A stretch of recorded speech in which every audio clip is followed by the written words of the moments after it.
তো দেখো বন্ধুরা, গত পরশু যে বিমান দুর্ঘটনা ঘটে গেছে তার জন্য আমরা প্রত্যেকেই শোকাহত। আমরা অনেক ভারতীয় নাগরিককে হারিয়েছি, অনেক পর্তুগিজ নাগরিককে হারিয়েছি, এমনকি অনেক ব্রিটিশ নাগরিককেও আমরা হারিয়েছি।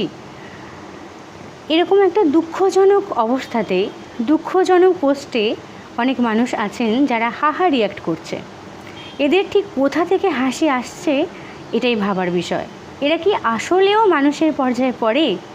মানুষের কষ্ট দুঃখ দেখে এদের আনন্দ হয়? মানুষের দুঃখে এদের দুঃখ হয় না? তো যাই হোক, আমি ছোট্ট একটা কবিতা লিখেছি, সেই কবিতাটি তোমাদেরকে এখন পাঠ করে শোনাবো। যদি ভালো লাগে একটা লাইক করবে, কমেন্ট করবে আর শেয়ার করতে ভুলবে না, ঠিক আছে? চলো।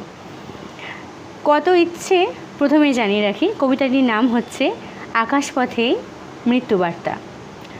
কত ইচ্ছে আর আনন্দ নিয়ে উঠেছিলাম প্লেনে, কত ইচ্ছে আর আনন্দ নিয়ে উঠেছিলাম প্লেনে, ভেবেছিলাম যাত্রা ভালোই হবে, পৌঁছাবো লন্ডনে।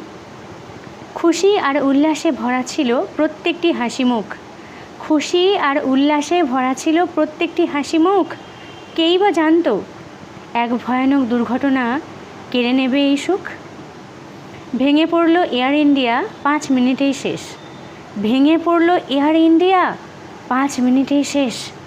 যাত্রী সহ জিনিসপত্র হয়েছে পুড়ে ছাই। সে কি ভয়াবহ দৃশ্য, সব কিছু নিঃশেষ।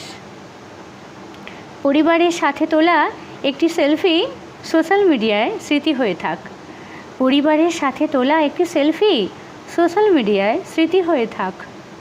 সবার মনে জায়গা জুড়ে অমর হয়ে যাক। ফিরবো আবার পৃথিবীতে ভারত মাতার কোলে, ফিরবো আবার পৃথিবীতে ভারত মাতার কোলে। ততক্ষণ থাকি ঈশ্বরের চরণে, গেলাম স্বর্গে চলে।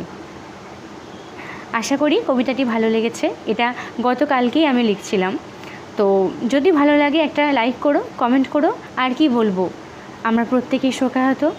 যারা যারা আজকে আমাদেরকে ছেড়ে অন্য জগতে চলে গেছে তাদের জন্য আমরা শুভ ও শান্তি কামনা করব।